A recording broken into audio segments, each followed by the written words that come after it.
Let's bring in our panel.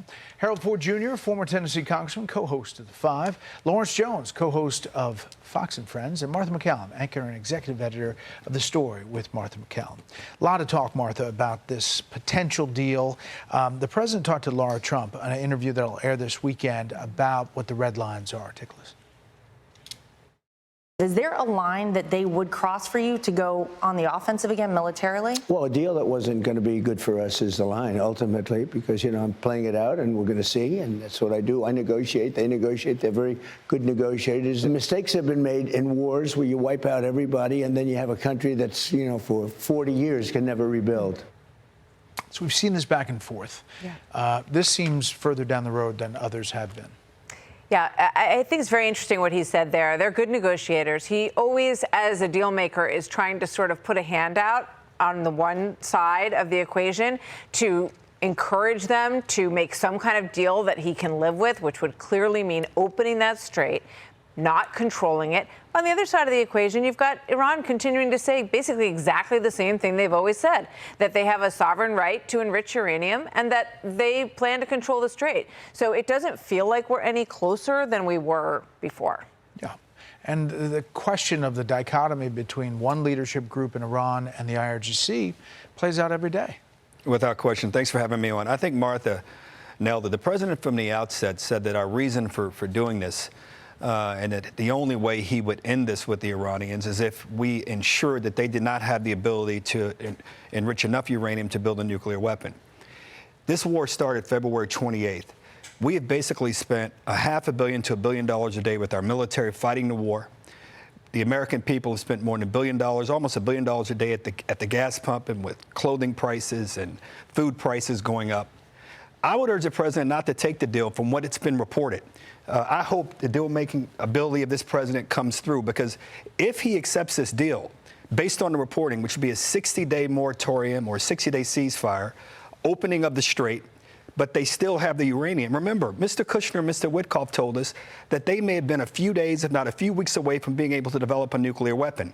What has changed? So I would encourage the president to do what he does best, what he says he does best, and what he's done best here in New York. Get us a better deal. Well, what's changed is that the nuclear material is under a bunch of rubble, apparently, in one of the facilities. But they fired a missile at Kuwait today. Right. If indeed, again, I hope you're right. But one thing we know for certain, they still may have the capacity to build a nuclear weapon. And if we have a deal here that just opens the strait, all we have verified is that the Iranians control the strait, because we had to do a deal like this to get them to. Let me just say, I'm not being critical, and these are just the facts. Let me just say that we had word from the Iranian state media that they were saying that they shot down a U.S. jet. Multiple U.S. officials say that is not true, and we've heard multiple times the Iranians say they're doing something and they haven't done it. But they did do the Kuwait thing. They did do the Kuwait thing, and they fired at a U.S. base. We could do this scroll of U.S.-Iranian military action since May 4th. It's significant. There's a lot of back and forth that's happened, LJ, since the beginning of this thing, and here we are. Well, I continue to say this, Britt, that the president is on the five-yard line. Either he's going to finish them off or there's going to be a chance for peace. If you look at all the reporting surrounding the deal, I'm not sure there's a deal. I mean, everything is with the caveat of the president's approval. So the president doesn't send negotiators to hit certain benchmarks, and then they hit the benchmarks and he says there's no deal. Look, you know the president. I know the president. I know how he operates when it comes to negotiations. The president is waiting for the right time to finish up the job. He wants peace. But the Iranians' leadership, not when it comes to the political leadership, I think they're afraid for their life. They've shown that they want to work with the administration in some capacity. But the IRGC, they want to continue to fight. And they have all the weapons. And for what we understand, I'm not sure the supreme leader is operating, because there's no one to check the IRGC. That leaves the president with his military options, and I think he's just waiting for that moment of time of his choosing. Martha, you know, a lot of political analysts jumped on when he was on the South Lawn and said, I don't care about the financial troubles of anybody. I'm focused. I asked him about Beijing, and he said he just wants to do the right thing. And then in the cabinet meeting, he talked about the midterms. Secretary Bessent was asked about that today. What did you think about President Trump's comments in the cabinet meeting yesterday saying he didn't care about the midterms? I believe those things can be true, that we can do well in the midterms, that we perhaps have the makings of a deal here. It is challenging now, but unemployment is still low. Tax refunds were high. What do you think? So, I mean, obviously, he's concerned about the economy, and he would love for the midterms to go his way. But I think this is a signal to Iran. He's signaling to Iran, don't push me. Don't think that I'm going to weaken in this negotiation just because we have this election coming up. And I think he wants to make that very clear to that side of the negotiation. The other thing I would just mention, I go back to the comment that he made yesterday about wanting the other Gulf states to join the Arab Accords, the Abraham Accords, because I think what he's looking for a change the chessboard moment. He wants, that would be region changing, right? If you have Saudi Arabia and the other Gulf states say, all right, we're going to join the Abraham Accords, essentially saying we're going to support Israel. We're all on this side of the table because China is watching this very closely. They want this to keep going. So if you can stack an alliance on that side, that would be a game changer in terms of the chessboard. Yeah, we'll follow it all. I want to talk about politics and the fallout for this one interview.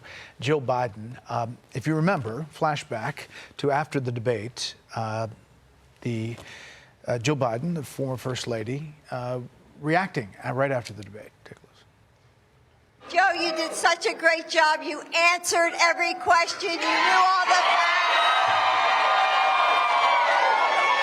And let me ask the crowd, what did Trump do? Lie! Okay, so we saw the first interview soundbite where she said she thought he might be having a stroke, and she was really concerned about him in that debate performance. Now, another one about, was he slowing down? Did you ever see signs that he was falling into cognitive decline? No. No. No. Truly. No. I mean, people were saying he wasn't the same Joe Biden. Well, I don't think that's true. He was the essence of the same Joe Biden. But, yeah, he was slowing down. He was getting older. Harold, this is the essence of a story that probably shouldn't keep going for Democrats. But, wow, that's something. Look, we were all together at that debate. We were covering it, and it was clear that evening that the president was not ready and fit to be our nominee. I said it that evening. I stand by it.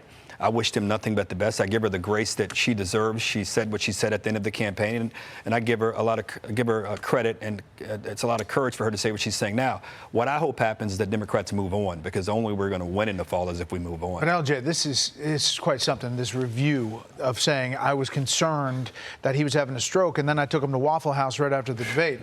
He was hungry. I was concerned, and I didn't get him medical attention. I thought he was on having a stroke. Why not talk to the White House med staff that travels with the president to go get your husband off the stage? And she said he might be drugged. You know, maybe I'm just saying, I love my dear brother Harold, but there was no courage in that interview.